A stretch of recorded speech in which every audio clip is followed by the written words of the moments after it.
जय हिंद दोस्तों, कैसे हैं आप लोग। तो आज हम बात करने वाले हैं साल 2016 में आई एक Australian disturbing film killing ground के बारे में। दोस्तों, इस फिल्म की कहानी बहुत ही अच्छी है जो कि आपको बेहद पसंद आएगी, तो आप इस वीडियो को अंत तक जरूर देखिएगा। फिल्म की स्टार्टिंग में हमें इयन और सैम नाम के एक कपल दिखाए जाते हैं जो कि न्यू ईयर ईव पे एक लेक के पास वेकेशन मनाने के लिए जा रहे थे। इयन एक डॉक्टर होता है जिसने अपने हॉस्पिटल से छुट्टी ली होती है ताकि वो अपनी गर्लफ्रेंड के साथ थोड़ा वक्त बिता सके। रास्ते में वो दोनों एक स्टोर के बाहर रुकते हैं ताकि वो कुछ सामान ले सके और वहीं पे अपनी साइड में एक गाड़ी खड़ी हुई देखते हैं जिसके अंदर एक डॉग था जो कि केज में बंद था। सैम अपनी गाड़ी से बाहर निकलती है और वो इयन से कहती है कि वो सामान लेने जा रही है। तब तक वो मैप में देखे और फिगर आउट करे कि उन्हें कहाँ पे जाना है। इयन जब मैप देख रहा होता है तो उसे वहाँ पे वो जगह नहीं मिलती और तभी वहाँ पे एक आदमी आ जाता है जिसका नाम स्कॉट होता है, जिसे देखकर वो उस जगह का पता पूछता है। स्कॉट उससे कहता है कि वो वहाँ पे किस लिए जा रहा है, तो वो उसे बताता है कि वो अपनी गर्लफ्रेंड के साथ वेकेशन मनाने के लिए जा रहा है। ये सुनकर स्कॉट उससे कहता है कि उसे वहाँ पे जाने की कोई भी जरूरत नहीं है, वहाँ पे बहुत सारे लोग होंगे और वहाँ पे बहुत भीड़ होगी, तो क्यों ना वो उसके साइड वाले एक बीच पे जाए जिसके बारे में किसी को नहीं पता है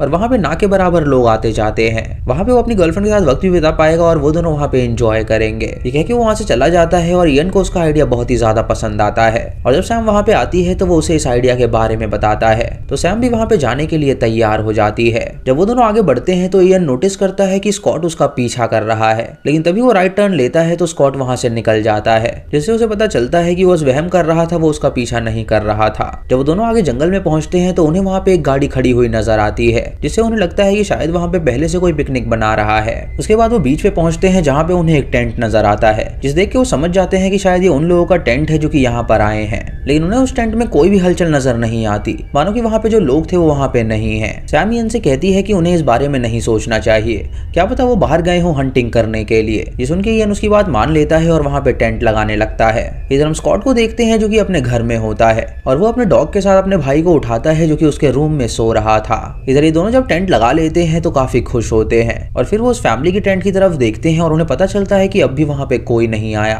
फिर हमें पास की कहानी दिखाई जाती है कि आखिर वहाँ पे कौन लोग आए थे और उनके साथ क्या हुआ था। दोस्तों, दरअसल वहाँ पे एक फैमिली वेकेशन मनाने के लिए आई हुई थी, जिसमें थे एक कपल और उनके दो बच्चे। उनकी एक बेटी का नाम था टीना और वो टीनेजर थी और उनका एक बेटा था जो कि उम्र में बहुत ज्यादा छोटा था। इधर प्रेजेंट में इयन लकड़ियां इकट्ठा करने के लिए जंगल की ओर जाता है, जहाँ पे उसे एक हैट मिलती है जो कि एक छोटे बच्चे की थी। ये देखकर वो हैरान हो जाता है और सोचता है कि आखिर वो हैट किसकी होगी। इधर हम स्कॉट और उसके भाई को देखते हैं जो कि बाहर जाते हैं स्टोर में कुछ खरीदने के लिए, लेकिन तभी उन दोनों की नजर एक लड़की पे पड़ती है जो कि अपने बेटे के साथ जा रही थी। उसे देख के वो उसके बॉडी फीचर के बारे में बातें करने लगते हैं और इससे हमें पता चलता है कि उनके मन में क्या चल रहा होगा। इधर रात को इयन और सैम बॉनफायर के आगे बैठते हैं और वहाँ पे खूब सारी बातें करते हैं और वो नोटिस करते हैं कि वो टेंट अब भी खाली है और वहाँ पे जो कोई भी आया था वो अब तक वापस नहीं लौटा है। ये देख के वो सोचने लगते हैं कि आखिर वो लोग कहाँ पे गए होंगे, तो इयन उससे कहता है कि वो चिंता ना करे, अगली सुबह तक वो लोग आ जाएंगे। इधर स्कॉट और चो एक बार में होते हैं जहाँ पे दो लड़कियों के साथ वो डेट पर आए थे।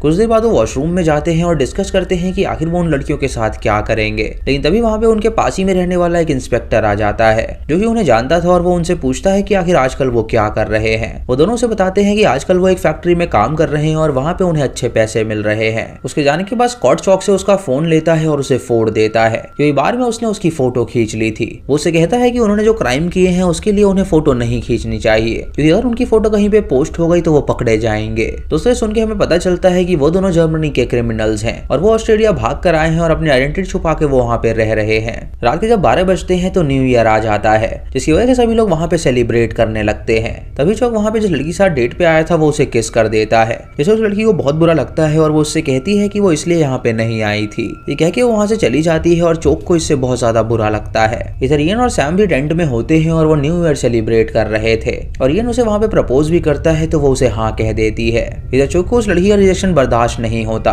जिसकी वजह से वो उसका पीछा करने लगता है और उसके घर तक पहुंच जाता है ताकि वो उसके साथ जबरदस्ती कर सके। अगली सुबह सैम उठती है और देखती है कि उस टेंट में अब भी लोग नहीं आए हैं, जिसे देखकर वो हैरान हो जाती है और सोचने लगती है कि आखिर वहाँ पे क्या हुआ होगा। फिर हमें पास्ट में दिखाया जाता है कि मदर और फादर अपने बेटे को लेकर ट्रैकिंग पे जा रहे थे, लेकिन टीना का ट्रैकिंग करने का मन नहीं था, तो उसने अपने माता पिता से कहा था कि वो वहीं पे रुकेगी। फिर कहानी प्रेजेंट में आती है जहाँ सैम इयन को इस बारे में बताती है और वो दोनों जब टेंट के अंदर जाते हैं तो देखते हैं कि वहाँ पे काफी उथल पुथल मची हुई है, मानो ही उन लोगों के साथ बहुत ही बुरा हुआ हो। उसके बाद वो उनकी गाड़ी के पास जाते हैं और उसके अंदर उन्हें कुछ भी नहीं मिलता। फिर पास्ट में हमें दिखाया जाता है कि जब टीना वहाँ पे अकेली थी तो उसे जंगलों से कुछ आवाज आती है, जिससे वो बहुत ज्यादा डर जाती है और इस वजह से वो अपनी गाड़ी के अंदर जाके बैठ जाती है और वहीं पे सो जाती है। प्रेजेंट में इयन और सैम ये सब देखकर बहुत ज्यादा डर जाते हैं, इसीलिए वो दोनों फैसला करते हैं कि वो तुरंत वहां से निकल जाएंगे। वो अपना बैग पैक करते हैं और अपनी गाड़ी की ओर जाने लगते हैं, लेकिन तभी अचानक उन दोनों को वहां पे उनका बच्चा मिलता है जो ये बुरी तरह जख्मी था और कई देर से उसने खाना नहीं खाया था। ये देखकर वो बहुत ज्यादा हैरान हो जाते हैं और उस बच्चे को अपने पास रख लेते हैं। और इयन एक डॉक्टर होता है जो कि उसकी देखभाल करने लगता है। वो उसे अपनी गाड़ी में बैठा देते हैं ताकि वो उसकी मदद कर सके और फिर वो डिस्कस करने लगते हैं कि आखिर उसके माता पिता कहाँ पे चले गए होंगे। इधर स्कॉट जब घर में जाता है तो देखता है कि उसका भाई वहाँ पे नहीं है। तभी उसे टेबल पे एक लेटर नजर आता है जिसमें लिखा था कि वो हंटिंग के लिए गया हुआ है। ये देखकर वो हैरान हो जाता है और समझ जाता है कि जरूर वो कुछ कांड करेगा, इसीलिए वो उसके पीछे जाने के लिए निकल जाता है। इधर चोक इयन और सैम के पास पहुंचता है और उनसे पूछता है कि आखिर वो दोनों यहाँ पे क्या कर रहे हैं। तो वो उसे बताते हैं कि उन्हें यहाँ पे एक जख्मी बच्चा मिला है जो कि न जाने किसका है और उसके माता पिता यहाँ से गायब है, मानो कि उनके साथ कुछ बुरा हुआ हो। जो ये सुन के उनसे कहता है कि वो एक हंटर है और वो इस जंगल का कोना कोना जानता है, तो क्यों ना वो और इयन मिलकर जंगल के अंदर जाएं और उसके माता पिता को ढूंढे और वो सैम को यहीं पे छोड़ दे और बाद में आके वो उसे भी उठा लेंगे।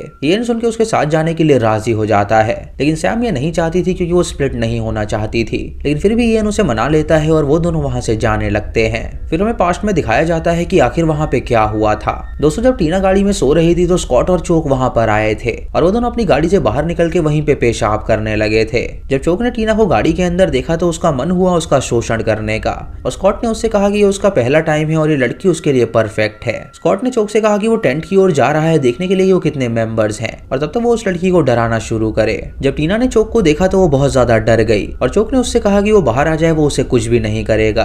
तभी टीना हॉर्न जोर जोर से बजाने लगी जिससे उसके माता पिता को उसकी आवाज चली गई और उसके पिता को लगा शायद टीना मुसीबत में है तो उसे वहां पे जाना चाहिए। वो अपनी बीवी और बच्चे को वहीं पे छोड़ के तुरंत टीना के पास जाने लगा और तभी स्कॉट वहां पे गन लेकर आया और टीना पे तान के कहा कि वो वहां से बाहर निकले। डर के मारे टीना गाड़ी से बाहर निकल गई और उसके बाद उन लोगों ने उसे बंदी बना लिया। जब उसका पिता वहां पे आया तो उसने उसे शूट कर दिया जिससे उसके पैर में चोट लग गई और उसे भी उन्होंने बंदी बना लिया। जब उसकी माँ ने गोली चलने की आवाज सुनी तो उसने अपने छोटे बेटे को टेंट में ही छोड़ दिया और उसके बाद वो उन्हें बचाने के लिए गई, लेकिन वो भी पकड़ी गई। उन दोनों ने उन तीनों को बांध दिया और उसके बाद उसे उठा के जंगल के बीचों बीच ले गए जहाँ पे उन दोनों ने मिलकर उसकी माँ और उस लड़की का शोषण किया और उसके बाद वो डिसाइड करने लगे कि आखिर आगे वो उनके साथ क्या करेंगे। चोक ने जब टीना का फोन सर्च किया तो फोटो में उसे उसका छोटा भाई भी नजर आया, जिससे उसने स्कॉट को कहा कि उनका छोटा भाई भी यहाँ पर आया है। ये सुनकर स्कॉट ने उससे कहा कि वो चिंता ना करे, वो लोग उसे पकड़ ही लेंगे।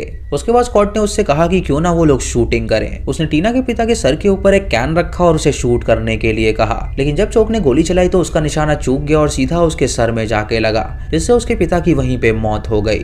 उसके बाद उन दोनों ने मिलकर उन दोनों लड़कियों को भी शूट कर दिया जिससे उनकी भी मौत हो गई और फिर वो उनके टेंट में गए उनके बेटे को ढूंढने के लिए। लेकिन जब उन्होंने वहां पे सर्च किया तो उन्हें वहां पे उनका बेटा नहीं मिला क्योंकि वो अकेले ही जंगल में अपने माता पिता को ढूंढने के लिए निकल गया था। फिर कहानी प्रेजेंट में आती है जहां हम देखते हैं कि इयन चोक के साथ उसके माता पिता को ढूंढ रहा था, लेकिन उसे बात नहीं पता थी कि चोक ही वो आदमी है जिसने उनको मारा है। जब वो एक जगह पे पहुंचता है तो उसे उनकी लाशें नजर आती हैं, जिसे देखकर वो हैरान हो जाता है और सोचता है कि आखिर ये किसने किया होगा। तभी उसे उसकी माँ नजर आती है जो कि जिंदा थी और वो उसकी जान बचाना चाहता है, लेकिन तभी चोक उसे शूट कर देता है। ये देख के इयन हैरान हो जाता है और उससे पूछता है कि आखिर उसने ऐसा क्यों किया। तो चोक उसे बताता है कि अगर वो जिंदा रहती तो वो सबको सच उगल देती। ये सुन के इयन समझ जाता है कि चोक ही कातिल है, इसीलिए वो उसे धक्का देके वहां से भागने लगता है। इधर चोक का पीछा करते हुए उसका भाई स्कॉट वहां पे पहुंच जाता है और अपने सामने वो सैम को देखता है और उससे पूछता है कि उसका बॉयफ्रेंड कहाँ पर है। सैम उसे सारी बात बताती है तो वो अपनी गन निकाल लेता है, जिससे सैम समझ जाती है कि जरूर वहां पे कोई खतरा है।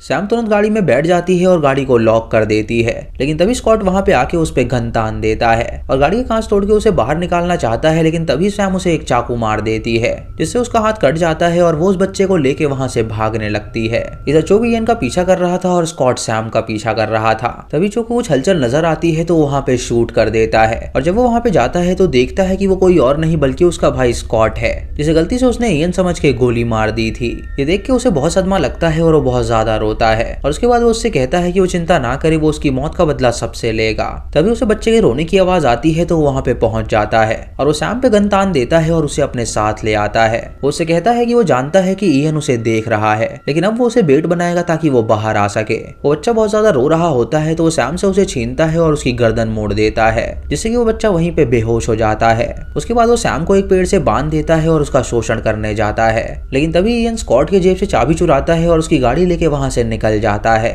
जिसकी आवाज सुन के चोक बहुत ही घबरा जाता है क्योंकि वो अब सीधा पुलिस के पास जाने वाला था। इसीलिए वो सैम को तुरंत अपनी गाड़ी में बैठाता है और उसे लेके वहां से उसका पीछा करने लगता है, लेकिन तभी सैम उसका स्टीयरिंग मोड़ देती है जिससे जिससे कि उनका एक्सीडेंट हो जाता है। इधर इयन पुलिस स्टेशन पहुंचता है जहां वो पुलिस से मदद मांगता है और दो पुलिस वाले उसकी मदद करने के लिए वापस उस जंगल में जाने लगते हैं। तभी वो देखते हैं कि आगे एक गाड़ी की लाइट जल रही है जिसके अंदर सैम मौजूद होती है जो कि मदद के लिए चिल्लाने लगती है। जब दोनों इंस्पेक्टर उसकी मदद करने के लिए गाड़ी से बाहर निकलते हैं तो चोक उन्हें शूट कर देता है जिससे उन दोनों की मौत हो जाती है। उसके बाद वो इयन पे गन तान देता है और सैम से कहता है कि वो जल्दी से बाहर आ जाए वरना वो उसके बॉयफ्रेंड को मार डालेगा। तभी सैम बाहर आती है और वो उससे कहता है कि अब वो गाड़ी चलाए और सैम इयन से पूछती है कि आखिर वो छोटा बच्चा कहाँ पर है। इयन उसे बताता है कि वो उसे अपने साथ नहीं ले गया था और सुनकर सैम समझ जाती है कि वो छोटा बच्चा अब भी जंगल में ही है। हम यहाँ पे स्कॉट के डॉग को देखते हैं जो कि उस बच्चे को ढूंढ लेता है और उसे प्रोटेक्ट करने के लिए वो उसके पास ही बैठ जाता है। सैम गाड़ी चलाने लगती है और तभी वो गाड़ी की स्पीड बढ़ा देती है